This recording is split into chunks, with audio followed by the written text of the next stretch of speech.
15 dias, né? A cada 15 dias, o espaço destinado à Atina, porque seu mundo está cada vez mais seguro com a Atina. A nossa vinheta de abertura, então, Jonathan.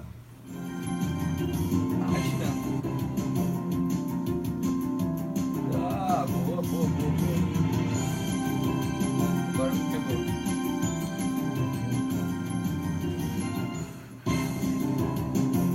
Não faz mal, Jota! A vinheta, quem faz ao vivo... Não, é que... Daí, então, achou, maravilha! Achou. E agora, no Opinião, seu mundo mais seguro. Oferecimento, Atina Corretora de Seguros. Fone 3232-7411. Essa, né? Como em todas as entrevistas, né, os nossos convidados, perfil super positivo, legal, e gostaria que você nos apresentasse, então, o nosso Wilton José da Veiga Faria. Vai lá, então, Elis. Voltando, então, agora em definitivo, Atina, estamos transmitindo na nossa página no Facebook, acessem lá, Atina Corretora de Seguros, pelas antenas da rádio, como sempre, né, Jota? Sem fronteiras. Hoje conosco o Wilton, que é diretor de RH, que são Relações Humanas, certo? Recursos Humanos e Relações Institucionais da VEG. Muito gentilmente atendeu o nosso convite. Viajou de Jaraguá até aqui, né, Hilton? Chega a ser uma viagem. Para nos agraciar. Ultimamente tem sido uma viagem, sabe, o Jota, de Jaraguá para cá?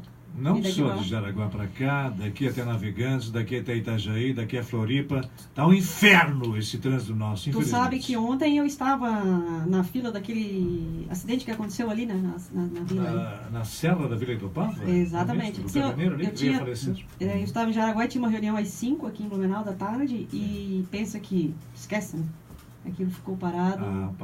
Para mesmo. Ainda mais quando tem óbito, né? Bem óbito, né? Inclusive o motorista, 29 anos. Então, voltando com o nosso entrevistado de hoje, que vai falar sobre desenvolvimento de líderes. O Wilton é bacharel em Engenharia Mecânica pela UFSC, pós-graduado em Recursos Humanos, Administração Industrial e Gestão Empresarial. Diretor de RH e Relações Institucionais na VEG Equipamentos Elétricos, já gerenciou os departamentos de treinamento e desenvolvimento, né, na VEG Corporativo, vendas internacionais da VEG Tintas, e também é responsável por programas de gestão participativa, CCQ, Kaizen e TQC. O que é TQC, Hilton? Controle de qualidade total. Controle de qualidade total. Muito bem. É representante, né, participa como representante da VEG em vários conselhos de administração de entidades de classe, como a ABMAC, a ABINE, e o sistema SESI, SENAI, EC. O que é o ABINE? A Associação Brasileira das Indústrias Eletroeletrônicas. Muito bem. O Wilton vai conversar com a gente sobre esse universo agora, que é o universo da liderança, né, Jota? E a gente vinha conversando um pouquinho antes aqui de entrar no ar sobre a nova geração, que não é mais nem Y, Z, que é uma geração que desafia qualquer líder, né? Qualquer gestor hoje, você está diante de um novo cenário de liderados, vamos dizer assim, de colaboradores, né?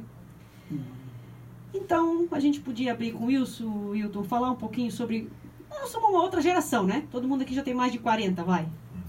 Tirando meus amigos aqui. Eu estou com 64. Já estou mijando no pé e tal. Mas eu percebo, Wilton, sinceramente, que essa nova leva de jovens que está pintando por aí já vem com a cabeça mais melhorada. Ou eu estou redondamente enganado? É importante a gente começar por esse tema, porque é um tema que nunca saiu de moda, na verdade, né? Se a gente olhar, conflito de gerações sempre existiram e sempre coexistiram. Quem de nós não teve com seus pais também, né, conflitos por pensamentos diferentes, distintos de épocas em que viveram cada uma das suas gerações, as respectivas gerações, sejam os pais e a gente mesmo. E conviver dentro de um ambiente de trabalho com este fator não é uma novidade. Sempre existiu, sempre vai existir gerações diferentes e a qualquer momento dentro das empresas.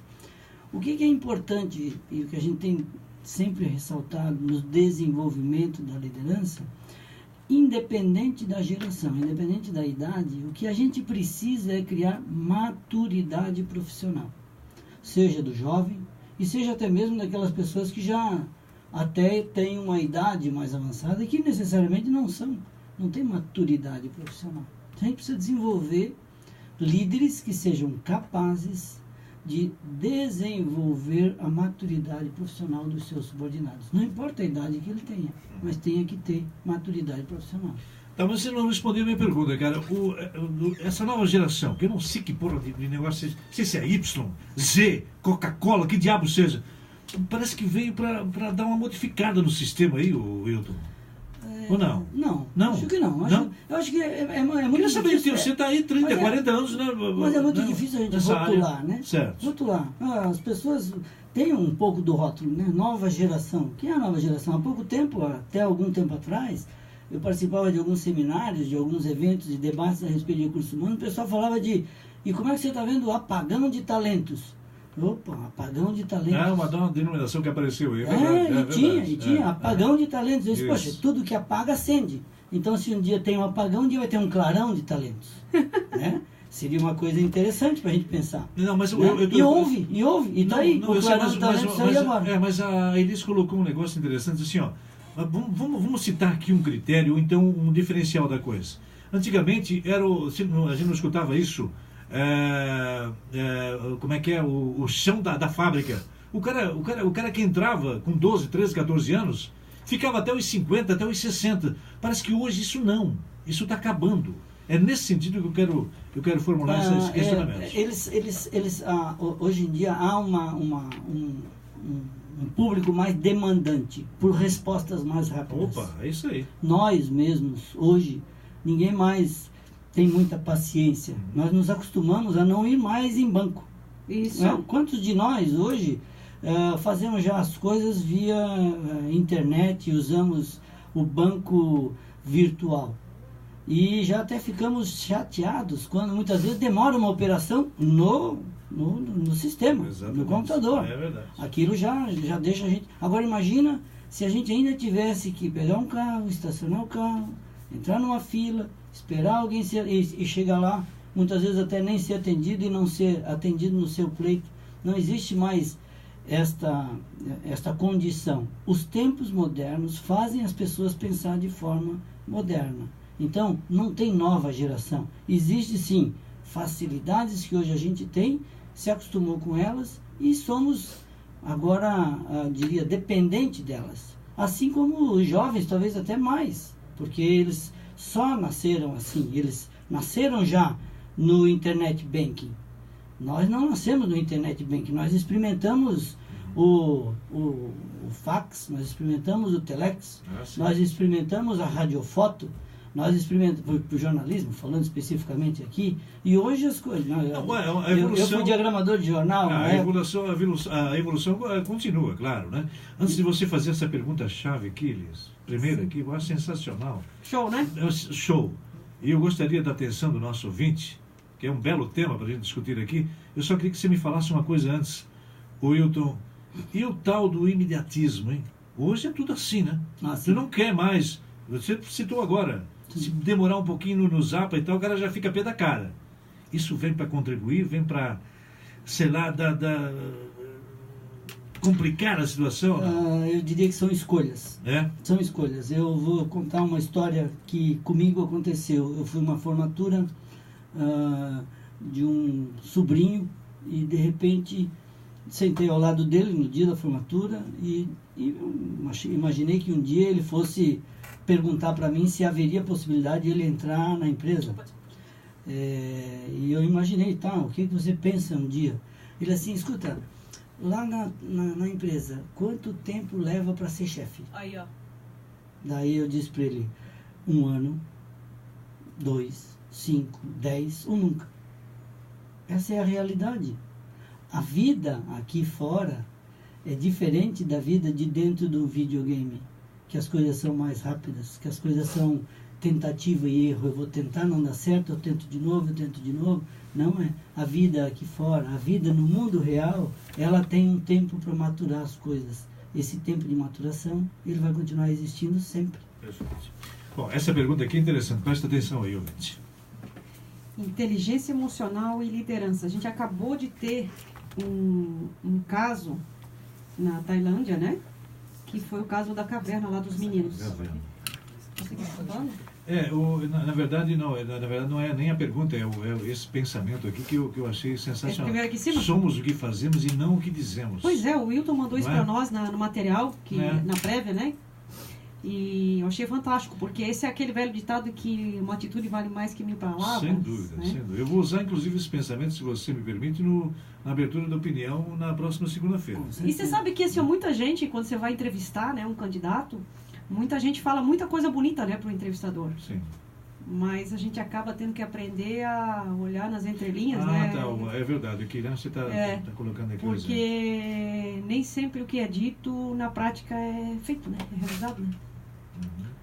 É exatamente isso que a gente procura pregar. A gente tem que liderar pelo exemplo. Aqui tem até... Como é que faz para desenvolver um líder?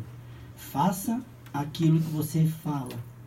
Pratique aquilo que você fala.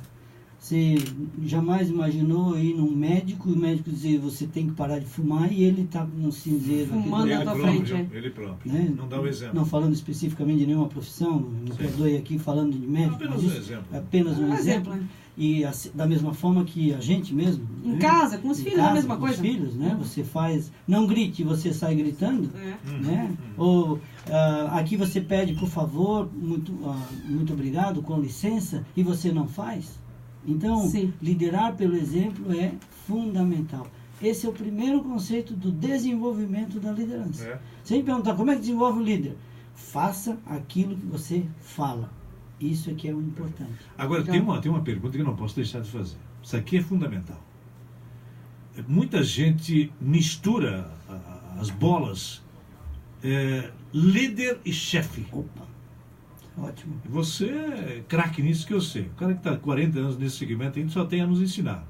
Qual é a diferença crucial, hein, Hilton?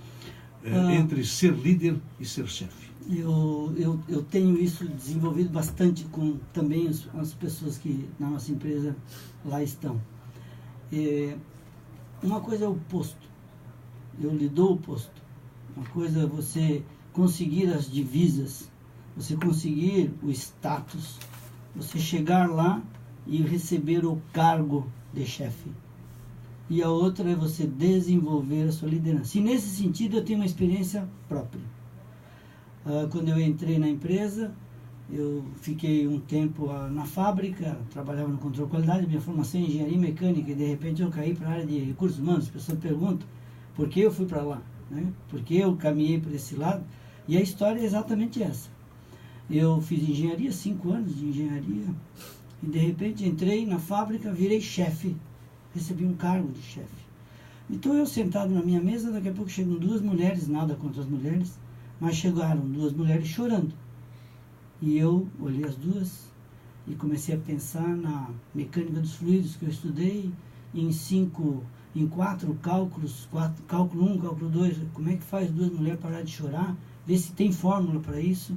Comecei a pensar na física e vi que ser engenheiro, ter o cargo de chefe, não resolve um conflito. Eu não conseguia resolver, não se resolve conflito. Eu não conseguia administrar um conflito que estava existindo, porque uma queria um ventilador ligado, outra não queria um ventilador ligado. E eu acabei naquele momento vendo que o que eu precisava era desenvolver minha liderança. Eu tinha o cargo de chefe, eu era responsável pelas 2, eu poderia dizer, as 2 vão embora, as 2 saem daqui. Isso eu posso estar tomando uma atitude como chefe, como autoridade, mas não estou exercendo meu poder de liderança, que é efetivamente administrar aquele conflito. Acabei fazendo 3 páginas. Ser líder é ir um pouquinho mais além, é isso? Ou muito mais além? Muito mais além. Okay. Influenciar. E aí tem que entender de conflito, tem que entender de negociação, tem que entender de comunicação verbal e não verbal. O corpo fala. É uma coisa muito interessante. O gestual é fundamental, às vezes. As pessoas, você pode fazer alguma coisa, falar alguma coisa com uma expressão que não condiz com aquilo que você está falando, as pessoas vão ler muito mais a tua face. o teu Verdade. gestual do que efetivamente você está falando. Vão prestar muito mais atenção Verdade. nos teus gestos, como ele mexe a mão, onde é que ele está com... Enfim. Eu só não entendi uma coisa, cara. Eu não entendi. Porra, mas mecânica. Mas quem é que te chamou de. Ô, Hilton, vem cá. Vem cá que tu tens o perfil de RH, cara. Como é que se deu essa guinada? Então aí continua a história. Pois é. Que eu acabei daí. É que tu não complementasse, por isso que eu tô É que eu colocando, né? Eu acabei respondendo só a sua pergunta, Pois é, né? A sua pergunta foi, qual é a diferença entre chefe e líder? Sim, eu dei um sim. Mas exemplo. eu queria que um pouquinho mais além. Eu dei um exemplo exatamente daquilo que também aconteceu na minha carreira. E a partir dali, o que eu vi que precisava fazer? Eu precisava me desenvolver como líder. A liderança, não existe líder nato. Essa história, quem conta isso é só livro de carochinha. Não existe líder nato. Líder, a gente constrói. Liderança... O cara não nasce pronto. Não existe líder. Eu concordo não contigo existe. plenamente. Legal, Eu concordo legal, contigo, né? legal. Porque Não eu acho que a existe. mesma coisa vale para o empreendedor, né? Qualquer um pode empreender. Você pode formar um líder como você forma um Exatamente. empreendedor. O empreendedor já é um líder. A partir do momento que ele diz, eu vou fazer alguma coisa, Sim. ele pode dizer para ele mesmo, que é onde ele tem que ter autoconfiança. Certo. Mais importante é ele ter autoconfiança, autoconhecimento. Esse é o mais importante de todos. Segundo ponto, ele conseguir engajamento na ideia que ele tem. E aí engajamento vale para o líder também. E terceiro, é ele ter a condição de resiliência. Resiliência é, eu vou levar um monte de pancada e eu tenho que estar sempre sorrindo. É isso aí. Seja empreendedor, seja líder, seja chefe. Você muitas vezes na tua empresa, que você é um líder do front level, quer dizer, está lá na base, e de repente o teu superior diz, tem que fazer isso. Não é bem o que eu quero fazer, mas você tem que fazer isso. Isso é resiliência. Ele tem que sorrir aqui para cima. Vamos citar novamente esse tripé, então, vamos lá. Vamos lá. É resiliência. Resiliência, autoconhecimento. Autoconhecimento, que é fundamental, exatamente. E engajamento. Engajamento. Mas eu tenho uma pergunta para te fazer. A Vanessa tem que chamar o nosso Jonathan lá, que tem que... Jonathan, olha a boa notícia, olha o comercial, fica ligado aí, cara. Eu tenho que te fazer uma pergunta. Essa aqui também é legal, hein? Aliás, o que não é legal hoje aqui nesse bate-papo, né? É bom conversar com gente que entende, né? Vou ter que de novo... Só entrevista Vou ter que de novo reconhecer e parabenizar a sua escolha, Elis! Meu querido amigo, A a qualidade aqui é sempre primordial, né? primordial. E aquele, olhando nos meus olhos, essa doçura de olhos que eu tenho, Hilton, e quando o cara não é reconhecido? Quando o cara passa uma vida inteira, 20, 25, 30 anos, fazendo o que é mandado com perfeição ou com quase, não existe perfeição, com quase perfeição, e não é notado, não é percebido, não é reconhecido. E aí, faz o quê? O reconhecimento é uma das características que o líder tem que usar para exercer o papel de meritocracia. Daí, nessas três coisas que eu coloquei para você, isso está contemplado no engajamento. Certo. Quando o líder consegue reconhecer de forma meritocrática, reconhecer significa, eu digo que você é bom e digo que ela é boa, mas você é melhor. E se você é melhor, mérito para você, porque eu vou te dar algo considerando que você é melhor que ela. Como? Eu tenho que estar bem claro e estar as cartas definidas, como é que é a regra que eu defino quem é melhor. Eu vou definir você melhor porque você chega sempre no horário, que você cumpre as tuas tarefas, que você não deixa nada atrasado, que você cumpre as suas metas, por isso você é melhor que ela. E ela vai saber que ele é melhor, porque eu muitas vezes tenho problema para chegar, eu moro mais... Enfim, isso, quando eu consigo transformar isso em algo que seja possível que as pessoas enxerguem, eu tenho mais engajamento da minha equipe. Mesmo ela, que não seja considerada melhor que você, vai estar engajada na ideia. Entendi. E o que fazer para aquele cara que nunca foi reconhecido? Poxa, tem que saber se as regras estavam claras e se efetivamente ele, a pessoa, tinha bem claro também o que era ser notado. Se isso estivesse claro, se isso, que é uma coisa, é muito difícil hoje a gente conseguir É muito difícil a gente estabelecer as uma regras. linha tênue, É né? muito. A gente tem que desenvolver muito o líder para que ele possa conseguir fazer isso. Legal. Bom, nós temos que ir ao break de comercial, mas o Hilton falou de meritocracia, eu não posso deixar de falar isso aqui.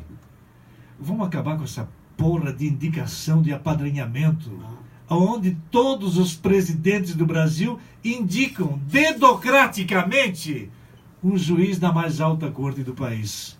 E nós, infelizmente, vamos ter logo um juiz da estirpe de um Dias Toffoli, que foi reprovado 2, 3 vezes e vai mandar nesse país.